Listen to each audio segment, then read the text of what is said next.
Chers téléspectateurs, chers internautes, c'est un réel plaisir pour moi de venir vous présenter, vous introduire ce message sur l'histoire de l'eunuque éthiopien dans Actes chapitre 8. Et comme vous allez le découvrir avec nous, c'est vraiment une histoire très émouvante parce que là, nous voyons un homme qui était indésirable dans le temple de Dieu, donc qui pourtant était venu adorer Dieu, mais que finalement Dieu accepte à cause de l'œuvre que Christ a accomplie à la croix. Philippe vient lui annoncer l'évangile de Christ et sa réaction à l'évangile de Christ, sa conversion et surtout la joie qu'il a démontrée vont certainement vous marquer aussi. Que Dieu vous bénisse. Suivez avec moi. Amen. Ce matin, nous sommes dans le livre de Actes, chapitre 8. Actes des apôtres, c'est dans le Nouveau Testament. Je vais lire à partir du verset 25. Acte 8, à partir du verset 25. Après avoir rendu témoignage à la parole du Seigneur et après l'avoir prêché, Pierre et Jean retournèrent à Jérusalem en annonçant la bonne nouvelle dans plusieurs villages de Samaritains. Un ange du Seigneur s'adressant à Philippe lui dit: « Lève-toi et va du côté du midi sur le chemin qui descend de Jérusalem à Gaza, c'est lui qui est désert. » Il se leva et partit. Et voici un Éthiopien, un eunuque, ministre de Candace, reine d'Éthiopie, et surintendant de tous ses trésors, venu à Jérusalem pour adorer. Sont retournés, assis sur son char, et lisait le prophète Ésaïe. L'Esprit dit à Philippe: avance et approche-toi de ce char. Philippe accourut et entendit l'Éthiopien qui lisait le prophète Ésaïe. Il lui dit: comprends-tu ce que tu lis? Il répondit: comment le pourrais-je si quelqu'un me guide? Et il invita Philippe à monter et à s'asseoir avec lui. Le passage de l'Écriture qu'il lisait était celui-ci: il a été mené comme une brebis à la boucherie et comme un agneau muet devant celui qui le tond. Il n'a point ouvert la bouche. Dans son humiliation, son jugement a été levé et sa postérité qui la dépeindra, car sa vie a été retranchée de la terre. L'eunuque dit à Philippe: je te prie, de qui le prophète parle-t-il ainsi? Est-ce de lui-même ou de quelqu'un d'autre? Ou de quelque autre? Alors Philippe, ouvrant la bouche et commençant par ce passage, lui annonça la bonne nouvelle de Jésus. Comme ils continuaient leur chemin, ils rencontrèrent de l'eau. Et l'eunuque dit: voici de l'eau, qu'est-ce qui empêche que je ne sois baptisé? Philippe dit: si tu crois de tout ton cœur, cela est possible. L'eunuque répondit: je crois que Jésus-Christ est le Fils de Dieu. Il fit arrêter le char. Philippe et l'eunuque descendirent tous deux dans l'eau, et Philippe baptisa l'eunuque. Quand ils furent sortis de l'eau, l'Esprit du Seigneur enleva Philippe, et l'eunuque ne le vit plus, tandis que, joyeux, il poursuivait sa route. Philippe se trouva dans Azote, d'où il alla jusqu'à Césarée, en évangélisant toutes les villes par lesquelles il passait. C'est la parole du Seigneur. Ce matin, je vais vous parler sur ce thème: l'eunuque éthiopien, un adorateur indésirable. L'eunuque éthiopien, un adorateur indésirable. Avant de me plonger dans le vif du sujet, donc de exposer ce que ce texte est en train de nous dire, le message que Luc, qui est l'auteur du reste de ce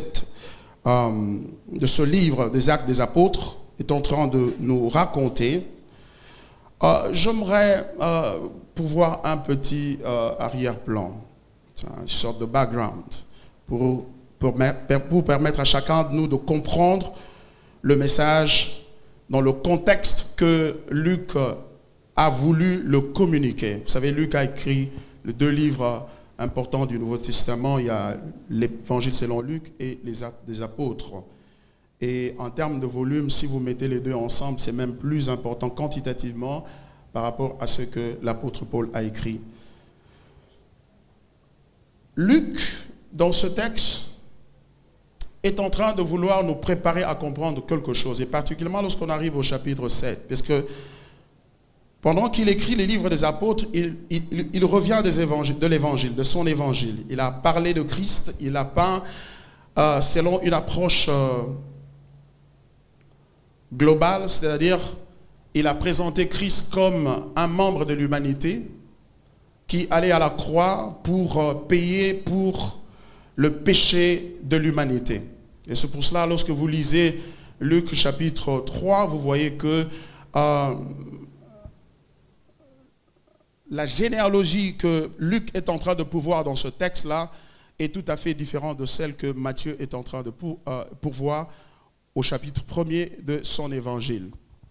Matthieu commence par Abraham et David, mais Luc, lui, remonte jusqu'à Adam, parce qu'il est préoccupé par quelque chose. Il voudrait que ses lecteurs comprennent que ce Jésus n'est pas un Jésus exclusivement juif. C'est un Jésus qui est membre de l'humanité et donc le second Adam que Dieu a envoyé pour pouvoir porter le péché de l'humanité et de cette façon ouvrir le chemin pour le salut de quiconque croit.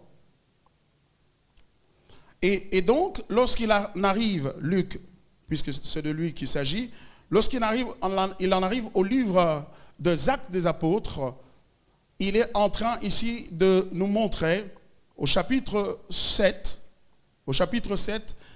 il raconte l'histoire de la persécution et particulièrement de la mort de Étienne. Comment il a été lapidé. Et avec la mort d'Étienne, les croyants ont été forcés à la dispersion. Ils ont dû quitter Jérusalem, ils ont commencé à aller vers d'autres villes, fuyant la persécution et cherchant à mettre leur vie à l'abri de la mort. Et Luc est en train de nous aider à comprendre que par ce mouvement-là, que les disciples sont en train de subir, fuyant la persécution, la parole du Seigneur Jésus-Christ est en train de s'accomplir. Parole selon laquelle vous recevrez une puissance lorsque le Saint-Esprit viendra sur vous et vous serez mes témoins à Jérusalem, en Judée, en Samarie, jusqu'aux extrémités de la terre. Et c'est donc par le fait de la persécution que cette parole va s'accomplir. Ainsi, les disciples quittent Jérusalem, ils arrivent dans Samarie. Et au chapitre 8 des Actes des Apôtres, le chapitre que nous sommes en train de lire, au premier verset, jusqu'au verset 24, on nous raconte comment Philippe se retrouvait en Samarie. Il se retrouvait en Samarie en train de prêcher la parole. Vous savez, la Samarie était constituée de personnes, des habitants qui étaient à moitié juifs et à moitié païens. C'est-à-dire que clairement, racialement, l'évangile est en train de sortir du judaïsme, donc des confins du judaïsme pour pénétrer d'autres races et ainsi accomplir non seulement la pensée de Jésus ou l'ordre de Jésus de voir ses disciples annoncer l'évangile au monde entier, mais aussi le soubassement même de l'évangile qui se trouve être l'alliance avec Abraham, parce que par Abraham, Dieu avait promis d'atteindre, de bénir les nations du monde. En d'autres termes, Luc est en train de nous introduire à deux concepts ici. Le premier, c'est l'inclusivité du christianisme. L'inclusivité du christianisme. Et le second, c'est l'exclusivité du christianisme. Parlant de l'inclusivité, il est en train de nous montrer que le salut que Christ apporte ne se limite pas seulement aux Juifs. il s'étend au reste du monde. Et donc, il n'y a pas que le juif qui doit venir à Jésus, et il y a aussi le non-juif. C'est pour cela qu'il nous raconte 3 récits de conversion remarquables qui ont eu lieu dans le Nouveau Testament. Il s'agit donc de l'eunuque éthiopien, de l'apôtre Paul et de Corneille. Le 3, et ils se suivent de cette manière-là. Au chapitre 8, nous avons l'eunuque éthiopien qui se convertit au christianisme. Au chapitre 9, nous avons l'apôtre Paul qui est un juif qui se convertit au christianisme. Et ensuite Corneille, qui lui aussi est un païen, mais d'une autre origine, se convertit au christianisme. Et c'est un peu toujours cette idée de la globalisation du christianisme que Luc est en train de nous communiquer ici. Parce qu'en fait, vous allez voir, vous allez remarquer que l'eunuque éthiopien est le descendant de Cham, l'apôtre Paul est le descendant de Shem, et Corneille qui est le descendant de Japheth. Ce sont les 3 enfants de Noé avec qui et par qui Dieu a repris l'histoire de l'humanité après le déluge. C'est toujours l'idée de l'inclusivité. Et lorsque vous jetez un regard curieux aujourd'hui à travers le monde de façon géographique, vous allez vous rendre compte que le christianisme, c'est la religion la plus géographiquement répandue.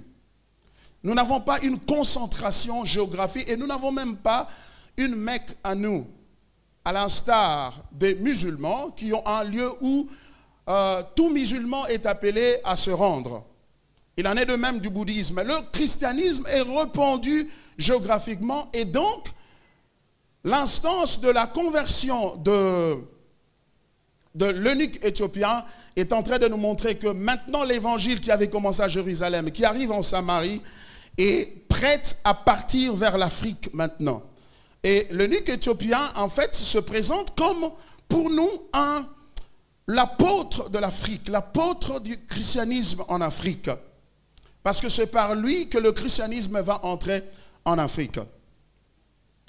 Il est important de réaliser cela, parce que souvent, en tant qu'être humain, nous développons cette pensée de la frustration. Nous sentons ou réalisons que nous n'avons pas droit de cité dans la maison de Dieu, que nous n'avons pas d'invitation à ce fastin de l'agneau.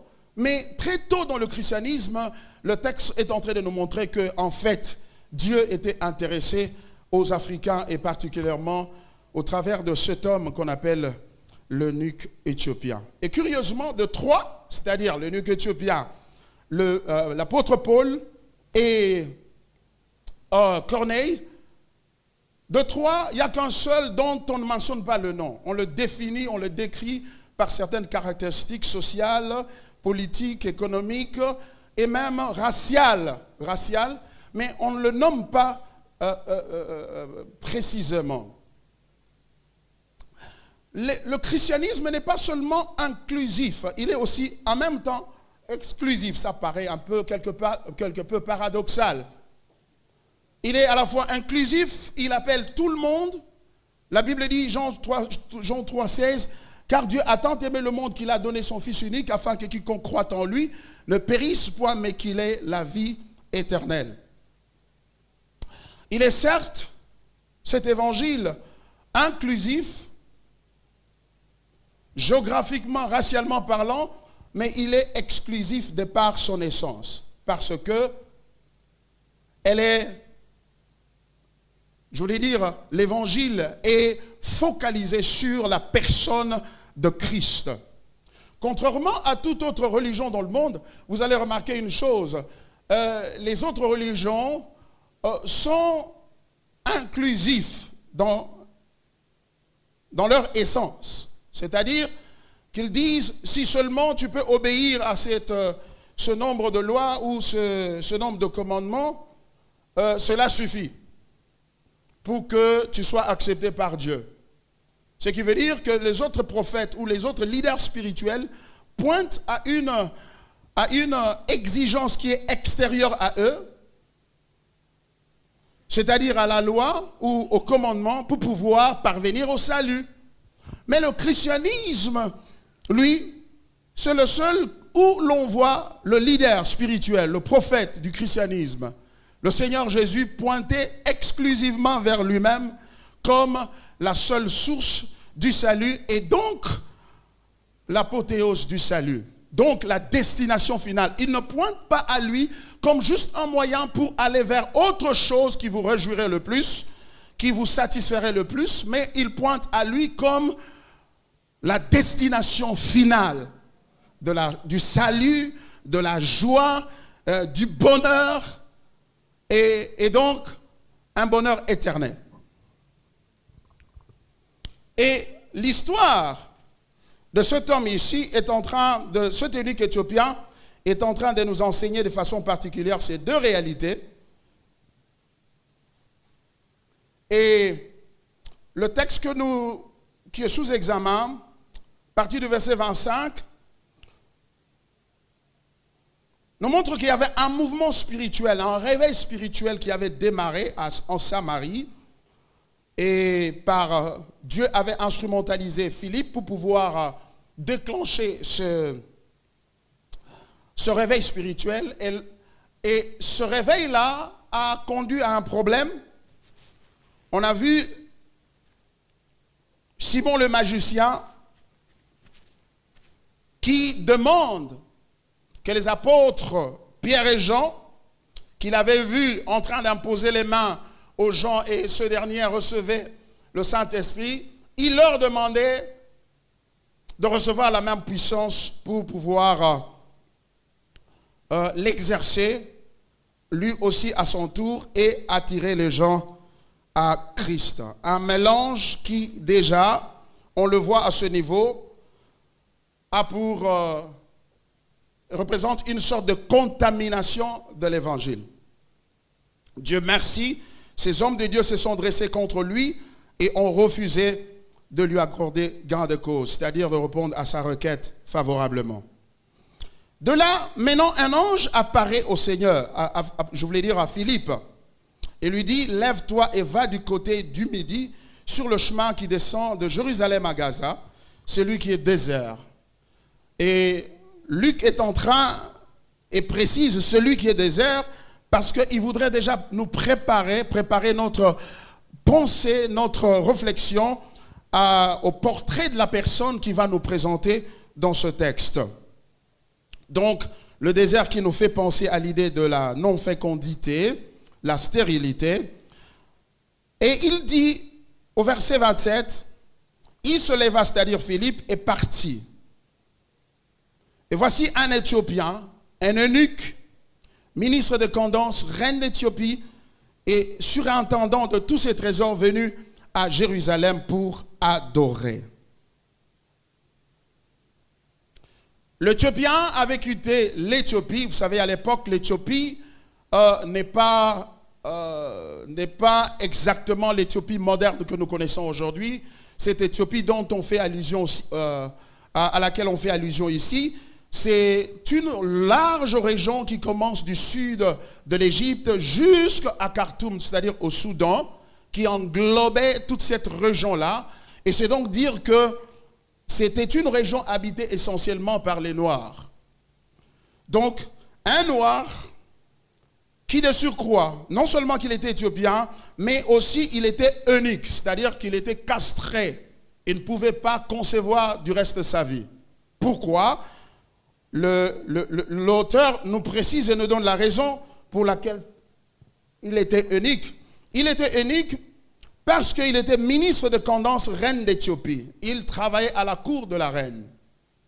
Et à l'époque, personne ne pouvait travailler à la cour de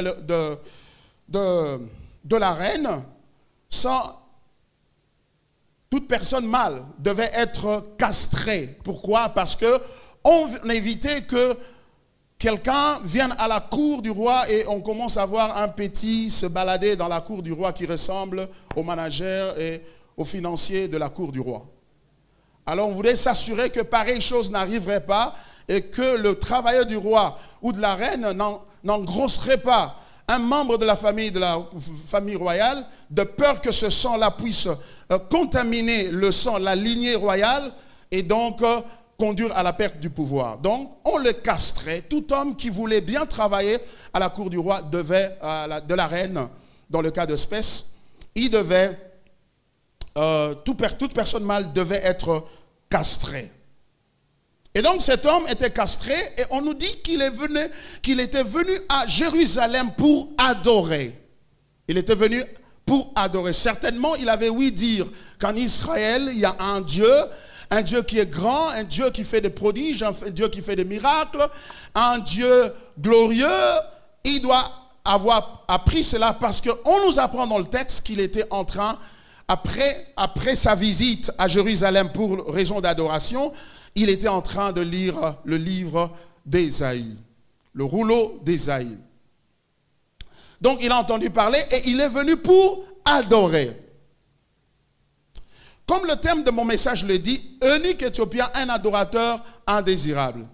Pourquoi je dis que c'est un adorateur indésirable? Parce que dans Deutéronome, chapitre 23,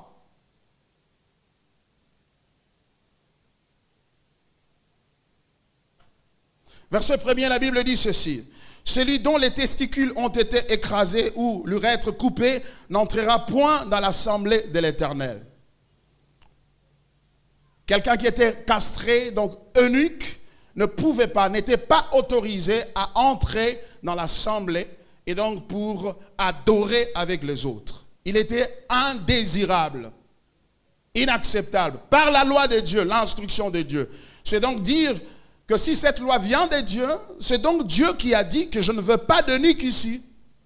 En d'autres termes, cet homme vient pour adorer, mais le plus grand obstacle qu'il rencontre de façon assez surprenante, c'est le Dieu d'Israël, qui est un obstacle à son adoration.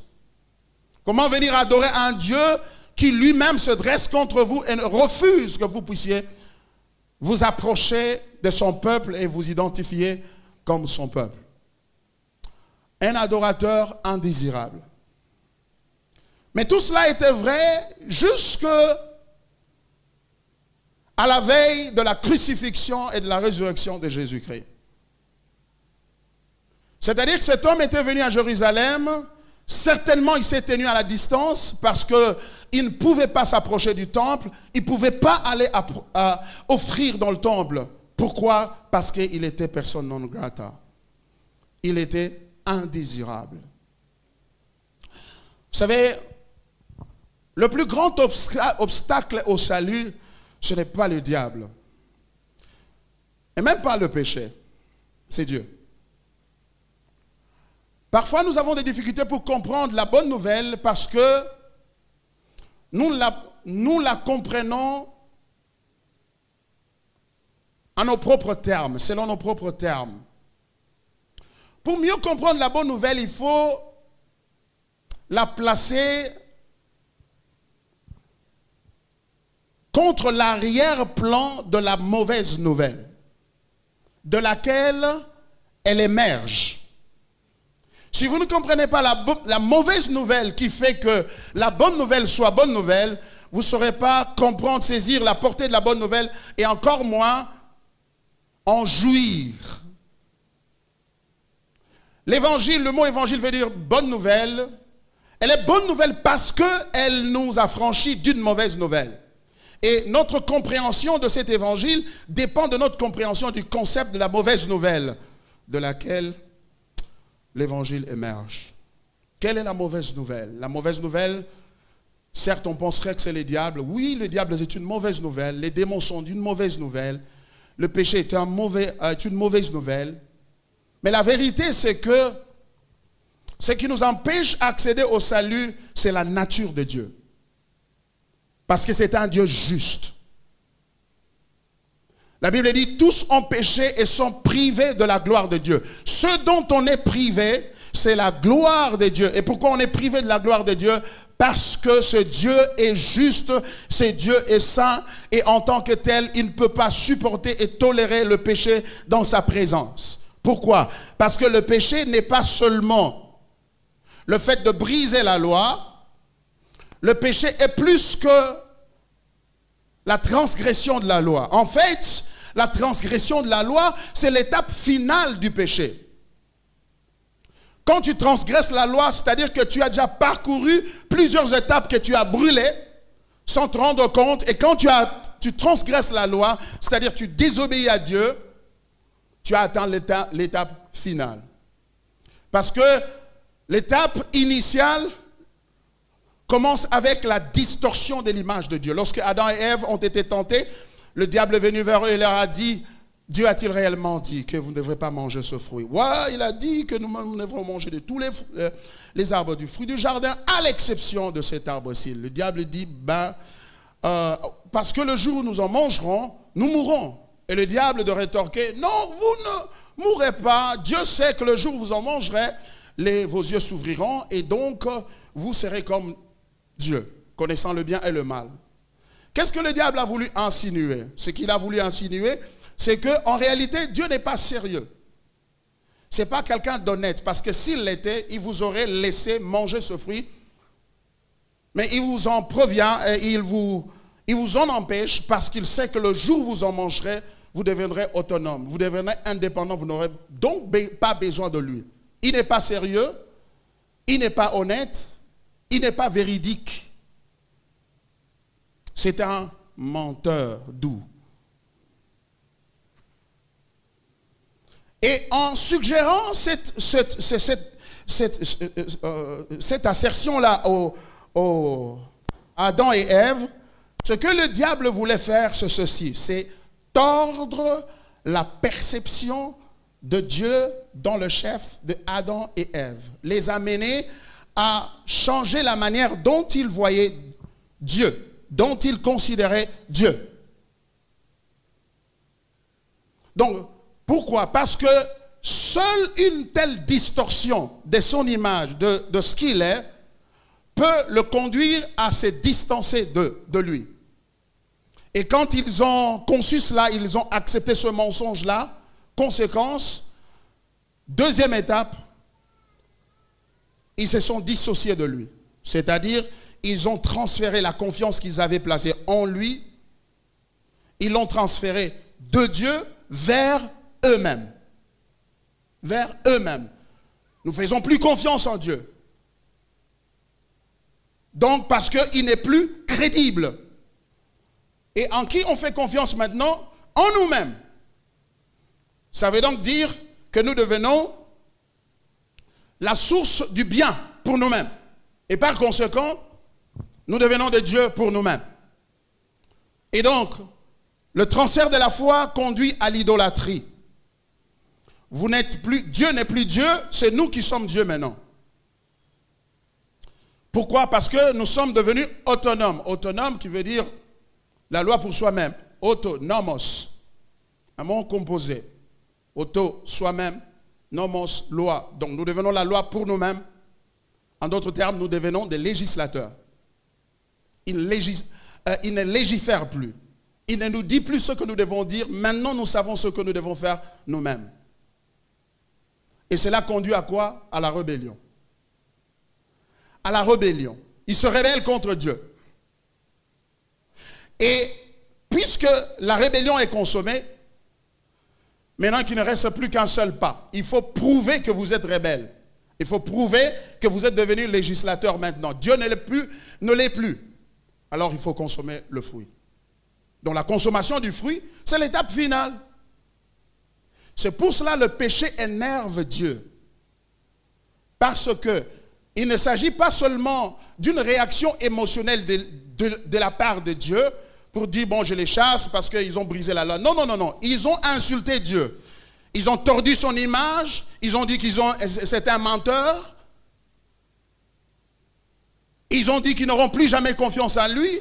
Ils ont dit qu'ils seront maintenant en leur propre compte. Et cela a suscité la colère de Dieu. Dieu est la personne la plus dangereuse au monde. Ce n'est pas le diable. Et ça, c'est à la fois une bonne nouvelle et une mauvaise. Une bonne nouvelle s'il est pour vous. Une mauvaise nouvelle s'il est contre vous. Parce que s'il veut vous détruire, personne ne pourra l'en empêcher. Parce qu'il est la personne la plus dangereuse. C'est donc pour dire que l'évangile a pour but initialement et ultimement de nous délivrer d'abord de Dieu, d'entre les mains de Dieu. Car la Bible dit, il est une chose terrible que de tomber entre les mains du Dieu vivant. Pourquoi? Parce qu'il n'y a pas de délivrance en dehors de lui. Donc Dieu est plus dangereux. Tu es venu ce matin courant, fuyant le diable. Tu as bien fait de venir à l'église. Mais celui vers qui tu cours, il est plus dangereux et veut te tuer. Parce que tu l'as mis en colère. Tu es un pécheur. La Bible dit, tous ont péché et sont privés de la gloire de Dieu. Sont privés de la gloire de Dieu. C'est pour cela l'évangile consiste ultimement en la réconciliation entre l'homme et Dieu. L'homme est l'ennemi de Dieu à cause du péché. Et ce que Christ fait, c'est nous réunir, nous mettre ensemble, nous réconcilier, de manière à ce que nous retrouvions la paix et la joie de vivre. C'est donc dire que, bien-aimés dans le Seigneur, l'évangile, cet eunuque éthiopien arrive à Jérusalem pour adorer, mais il est en train de quitter Jérusalem avec un arrière-goût amer. Parce que chaque fois qu'il arrive là-bas, il n'est toujours pas permis de pouvoir entrer dans le temple et donc de s'assembler avec les enfants de Dieu, le peuple de Dieu, et adorer. Mais tout cela va changer bientôt. Parce qu'un ange a visité Philippe et lui a dit,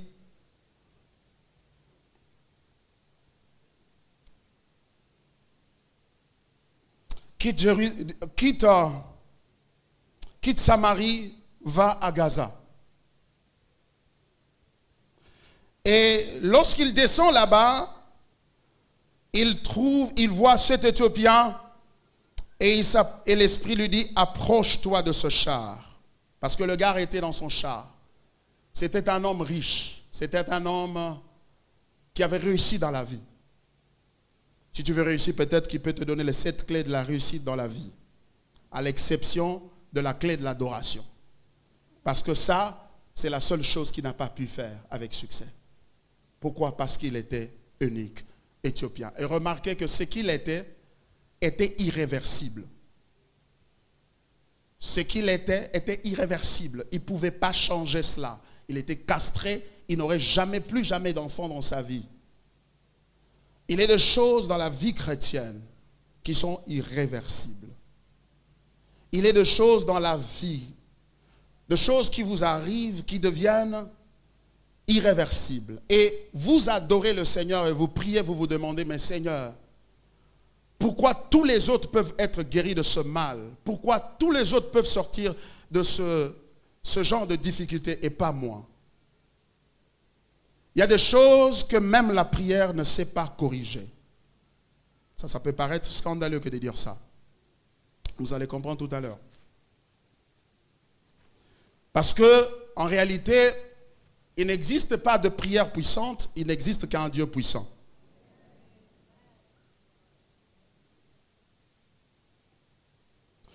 Il s'approche de lui et il lui demande, qu'est-ce que tu es en train de lire? Est-ce que tu comprends ce que tu es en train de lire? Et qu'est-ce qu'il lisait? Il lisait le livre d'Ésaïe et au chapitre 53, versets 7 à 8. En fait, l'eunuque est en train de lire le texte. Le récit biblique ne dit pas exactement à quel moment il a commencé à lire. Mais toujours est-il que, quand il arrive au chapitre 53, et particulièrement versets 7 à 8, et c'est là que Philippe arrive. Et vous commencez à voir l'amour de Dieu, comment il est en train d'orchestrer les événements, les circonstances, pour pouvoir amener l'évangile vers cet homme-là. Cet homme qui ne peut pas trouver Dieu par lui-même à cause de sa condition. L'homme peut vouloir chercher Dieu, mais il ne peut jamais le trouver. Jamais. Parce que c'est un Dieu qui se cache. Il s'est caché à cause de nos péchés. Mais dans son amour, il décide, c'est toujours Dieu qui prend l'initiative de venir vers nous. L'homme ne prend pas l'initiative d'aller vers Dieu. À la limite, l'homme peut prendre l'initiative d'aller vers une religion. Il y a une différence entre aller à l'église et aller à Christ. Venir à une religion et venir au christianisme. Vous ne pouvez pas venir au christianisme par vous-même. Sinon, par l'aide de Dieu, lorsqu'il vous invite à lui-même. Jésus a dit, nul ne peut venir à moi si le Père qui m'a envoyé l'attire. Vous ne pouvez pas. Pourquoi? Parce que l'homme est corrompu dans sa nature. Il est irrémédiablement corrompu à telle enseigne qu'il ne peut pas s'approcher de Dieu par lui-même. Et Dieu envoie Philippe, et Philippe pose la question, est-ce que tu comprends ce que tu es en train de lire? Et il dit, comment le pourrais-je si quelqu'un ne me guide? Et il invita Philippe à monter et à s'asseoir avec lui.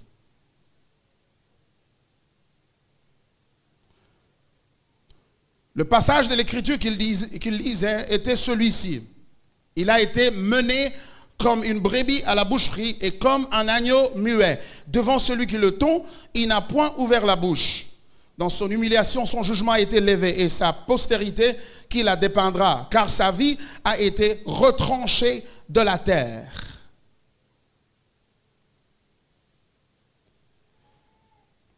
Et ce passage, bien entendu, parlait de Jésus. Parce que le prophète, je voulais dire, l'eunuque pose la question, mais de qui le prophète parle-t-il ici? Est-ce de lui-même ou de quelqu'un d'autre? La question c'est que pourquoi il était particulièrement attiré par cette portion des Écritures? À cause de ce que l'agneau a subi dans le texte. Il a été mené, cet homme-là, dont le texte parle, comme une brebis à la boucherie et comme un agneau muet. Devant celui qui le tond, il n'a point ouvert la bouche. C'est-à-dire qu'on lui a forcé quelque chose. Il n'est pas allé chercher cette douleur. Il n'est pas allé chercher cette souffrance. Elle est venue le chercher. Elle lui a été imposée. Et il dit quelque chose avec, qui attire l'attention du lecteur, de l'eunuque. Lorsqu'il dit, dans son humiliation, son jugement a été levé et sa postérité, qui la dépendra? Il est en train de dire, le texte est en train de dire, on l'a arrêté, on l'a tué avant qu'il n'ait l'occasion de pouvoir voir sa postérité. Il est mort sans enfant. Sa postérité, qui le dépendra? Qui dira quelle est sa postérité? Qui l'identifiera? Parce qu'il est mort sans enfant. Et l'eunuque pouvait s'identifier avec ça et dire, je suis eunuque, je n'aurai jamais les enfants. J'aurai tous les biens du monde. Et je suis arrivé au sommet de la gloire. Mais je n'aurai jamais des enfants. Qui est cet homme dont le prophète parle? Il veut l'écouter. Il veut savoir un peu plus. Tu veux écouter, tu veux t'approcher de quelqu'un qui traverse une situation comme la tienne. Pour savoir si, est-ce qu'il y a quelque chose d'anormal avec moi ou ce qui m'arrive arrive aussi à d'autres personnes. Est-ce que ce que je traverse, j'ai perdu ma femme, j'ai perdu mon mari, j'ai perdu mes enfants, je ne me marie pas, bientôt 50 ans. On a prié. Combien de jeudis et toko auxquels je n'ai pas assisté? Quelles sont les sémences que je n'ai pas faites? La dîme, je la paye régulièrement. Je fais tout ceci. Tout ce que Dieu me demande, je le fais. Et curieusement, il trouve quelqu'un avec qui il peut s'identifier. C'est l'agneau de Dieu. Et Philippe commence à lui parler et lui dit, c'est de Jésus qu'il s'agit. Il lui annonce l'évangile. Il lui annonce que cet homme dont le prophète est en train de parler, il y a quelques jours, il y a quelques mois, vient d'être arrêté et il a été mis à mort. Mais il y a une bonne nouvelle. Il y a une bonne nouvelle. C'est qu'il est ressuscité et qu'il est monté au ciel. Il est assis à la droite du Père. À l'heure qu'il est, il a une grande progéniture. Nous sommes sa progéniture. Nous sommes sa génération. En d'autres termes, cet homme était aussi un eunuque. Il ne pouvait pas concevoir. Il ne pouvait pas donner naissance aux enfants. Mais pour une autre raison.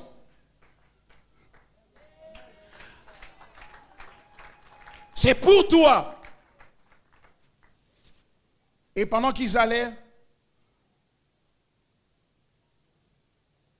ils virent un flaque d'eau, je ne sais pas, c'était une rivière ou quoi. Et pourtant c'était dans le désert. Voit de l'eau, il dit, qu'est-ce qui empêcherait de me baptiser ici? Il dit au verset 37, Philippe dit, si tu crois de tout ton cœur, cela est possible. L'eunuque répondit, je crois que Jésus-Christ est le Fils de Dieu. Et je voudrais vous prévenir que dans d'autres versions, le verset 37, là, vous ne le verrez pas. Ne soyez pas choqués, c'est parce que dans certains manuscrits du Nouveau Testament, ce verset n'apparaissait pas. Et surtout les premiers manuscrits, ce verset-là n'apparaît pas, il apparaît dans d'autres manuscrits. Mais comme vous pouvez le constater, l'absence ou la présence de ce verset-là n'affecte pas la signification du texte. Parce que le fait qu'il ait demandé de se faire baptiser, c'est parce que certainement Philippe lui avait dit et que si tu crois en lui et que tu es baptisé, tu seras sauvé. Et il demande de se faire baptiser, ça veut dire qu'il avait cru en la personne de Jésus-Christ. Et donc, il décide de demander de se faire baptiser et on le baptise. Philippe le baptise. Et quand ils sortent des eaux, Philippe disparaît. Philippe disparaît, il est transporté miraculeusement par l'Esprit de Dieu et le gars est resté tout seul. Et voilà ce qui m'a poussé à venir vous parler ce matin, c'est le verset 39. Quand ils furent sortis de l'eau, l'Esprit du Seigneur enleva Philippe et l'eunuque ne le vit plus. Le texte dit, l'eunuque ne le vit plus parce qu'il était enlevé, il était parti. Mais ce qui vient après, cette phrase-là qui vient après, est extraordinaire. Parce qu'elle dit ceci. Tandis que joyeux, il poursuivait sa route. Joyeux, il poursuivait sa route. Les conséquences de l'évangile, c'est que l'évangile provoque la foi, et la foi qui amène à la conversion. Et ça n'amène pas seulement à la conversion, ça amène à la joie et à la satisfaction totale en la personne de Christ. Et ce qui m'intéresse le plus ici, quant à cette phrase, c'est que je me suis posé la question, de qui Luc a-t-il entendu parler de cet homme s'en allant, se réjouissant? De qui avait-il entendu parler de cela? Parce que Philippe, au sortir des eaux, il fut enlevé, il est parti. Le gars là est en train de rentrer chez lui et se réjouissant. De qui il tient cela? Et c'est là que je me rappelle que le type était en train de lire le livre du prophète Ésaïe. C'est-à-dire, probablement et certainement, Parce que si le Saint-Esprit a permis que Luc puisse écrire ces paroles ici, cette phrase ici, il l'a écrite parce qu'elle est vraie. Certainement, lorsque cet homme rentrait, il a repris sa lecture du livre d'Ésaïe. Et il a continué à lire les livres d'Ésaïe. Et quand il a continué, et j'ai parié qu'il est arrivé à ce chapitre 56, où il a pu lire ceci. Ésaïe.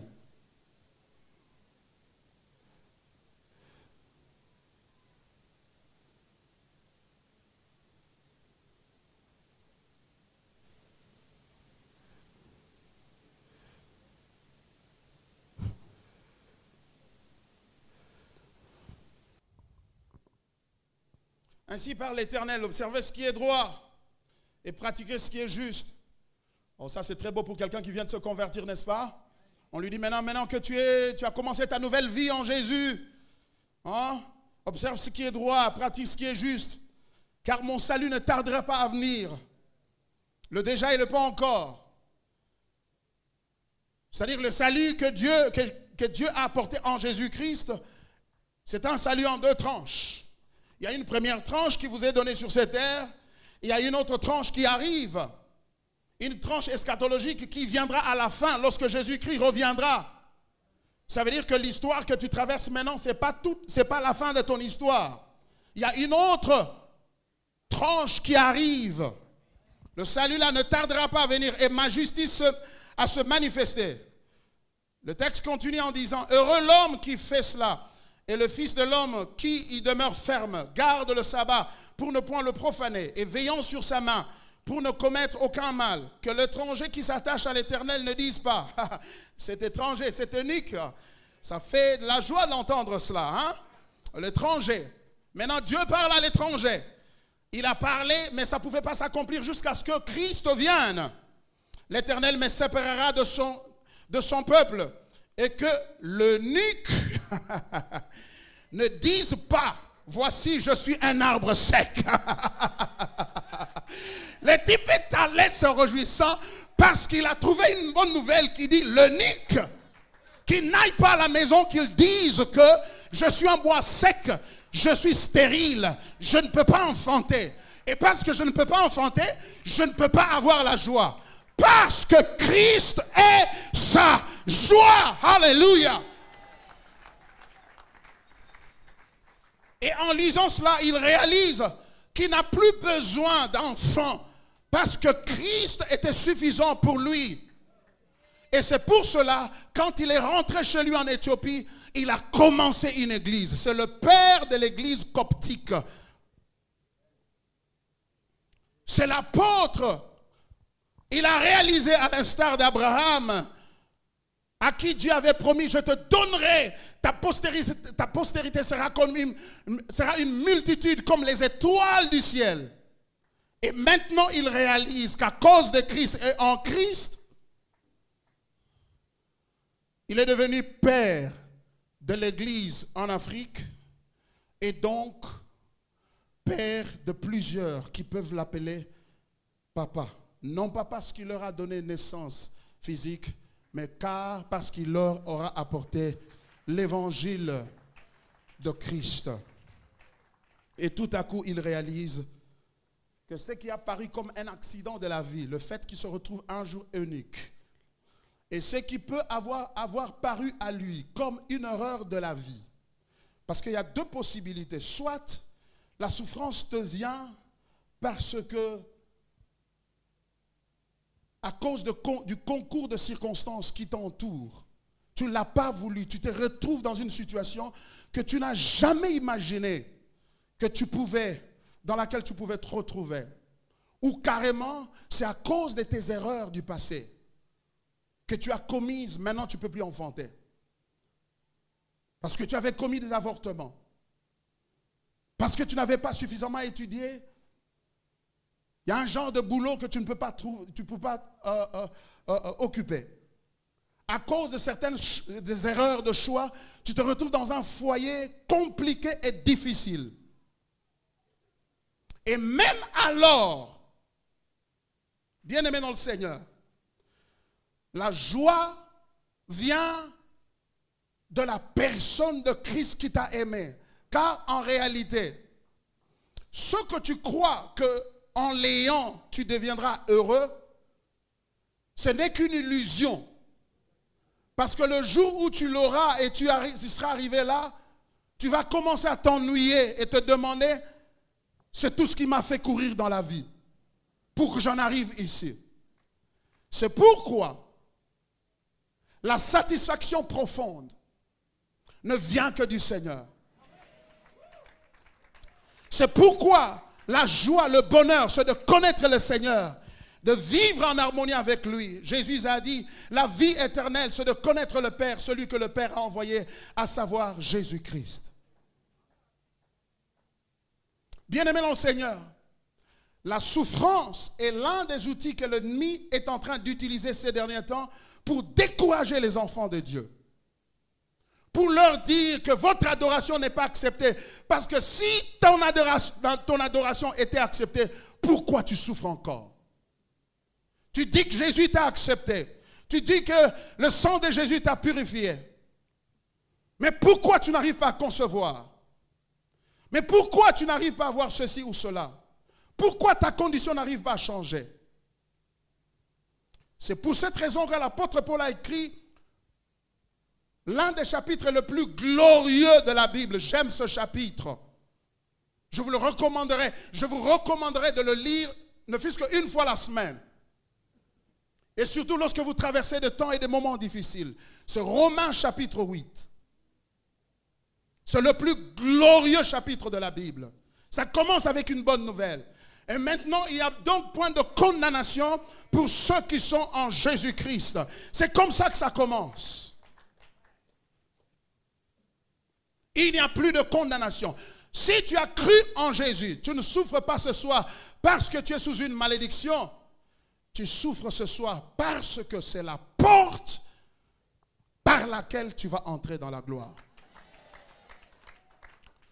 Parce que c'est le chemin par lequel tu vas jouir, tu vas aller comme cet eunuque, te réjouissant au milieu de tes contradictions, au milieu de tes paradoxes, au milieu de ton essoufflement. Tu chanteras un cantique de louange lorsque tu lèveras les yeux vers le Seigneur et tu réaliseras qu'en réalité, tu n'as pas seulement reçu la grâce de croire en lui, mais tu as aussi reçu la grâce de souffrir pour lui. Tu as reçu aussi cette grâce-là de souffrir pour lui. Et la souffrance présente n'est pas à comparer à la gloire à venir. Et lorsque tu es affranchi, parce que la tentation du diable c'est celle-là. Si Dieu t'aime, mais pourquoi tu souffres? Mais pourquoi ça? Mais pourquoi ça? Et c'est cela qui va te tenter à aller fabriquer ton veau d'or, qui va t'amener à aller fabriquer ta propre religion pour te détourner du christianisme, te détourner de Jésus. Le plus grand danger auquel l'Église est confrontée maintenant, ce n'est pas le diable. Le plus grand danger auquel l'Église est confrontée, c'est la perte du christianisme. C'est la perte du christianisme. Nous allons perdre le christianisme. Et nous nous retrouvons avec une religion au nom de Jésus, qui n'a de commun avec le christianisme que le nom de Jésus et la Bible, mais qui en substance est différente du christianisme. Et c'est à cela que nous devons faire très attention. Le but du christianisme, ce n'est pas de mettre fin à toutes vos souffrances. Bien au contraire, la Bible dit dans toutes ces choses, nous sommes plus que vainqueurs par celui qui nous a aimés. Dans toutes ces choses, ne dis pas après toutes ces choses. Quelles sont ces choses? L'apôtre Paul les définit. Les tribulations, les persécutions, la famine, la nudité, les difficultés. Il dit pas après toutes ces choses, nous sommes plus que vainqueurs. Non, il dit, il y a une nouvelle catégorie de vainqueurs. Ils s'appellent de plus que vainqueurs. Les vainqueurs sont sont une catégorie post-tribulation, post-souffrance. Après la souffrance. Quand la souffrance est partie, ils sont des vainqueurs. Mais il y a une nouvelle catégorie, c'est la catégorie des plus que vainqueurs. Ceux qui, au milieu de la souffrance, sont en train de scander des cantiques de joie, sont en train de louer le Seigneur, sont en train de dire, je suis béni d'avoir eu cette souffrance. Ils sont en train de dire, c'est ma couronne que je porte, c'est ma croix que je porte. Je ne me fatiguerai pas, car je puis tout par celui qui me fortifie. Je suis plus que vainqueur, parce que je suis dans la situation, mais j'ai la joie de celui qui est sorti de la situation. Et j'ai une joie plus abondante que même celle de celui qui est sorti de la situation. Car celui qui est sorti de la situation, il peut être réattaqué. Il peut être réattaqué, il peut être réinfecté. Mais moi, puisque je me réjouis dans la situation, je suis immunisé contre la situation. Et lorsque Dieu me regarde, il dit, voici mon fils bien-aimé en qui je mis toute mon affection. Je suis venu te dire, sois fort, sois fort. Il a accepté ta souffrance. Ça ne vient pas du malin, ça vient de lui. Car qui dira qu'une chose arrive si ce n'est l'Éternel? N'est-ce pas de l'Éternel que viennent les maux et les biens? L'Éternel peut tout et rien ne peut s'opposer à ses pensées. Nous nous lèvons tous ensemble. Alléluia. Un adorateur indésirable est devenu celui que Dieu a désiré. Chers téléspectateurs, chers internautes, comme vous venez de le constater, le message était vraiment centralisé sur l'évangile de Christ, sur la personne de Christ et comment l'évangile a pu sauver un homme comme l'eunuque éthiopien. Et Luc qui nous raconte cette histoire, il nous a montré l'inclusivité et l'exclusivité de l'évangile du Christ. Alors, on a vu cet eunuque éthiopien qui a rencontré le Seigneur et sa réponse à l'évangile. Il s'est converti, il a même demandé de se faire baptiser et ensuite, il a démontré de la joie malgré sa condition. Le but du christianisme n'est pas de terminer toutes nos souffrances maintenant. Ces souffrances termineront lorsque Christ reviendra. Mais pendant que nous sommes sur la terre, comment nous pouvons nous réjouir avec Christ dans nos cœurs? Et que tous ceux qui n'arrivent pas encore à trouver les réponses à leurs problèmes et préoccupations trouvent dans ce message, ont trouvé dans ce message, je le crois, une consolation du Seigneur et un encouragement à continuer à s'attacher au Seigneur et à le servir. Merci, que Dieu vous bénisse.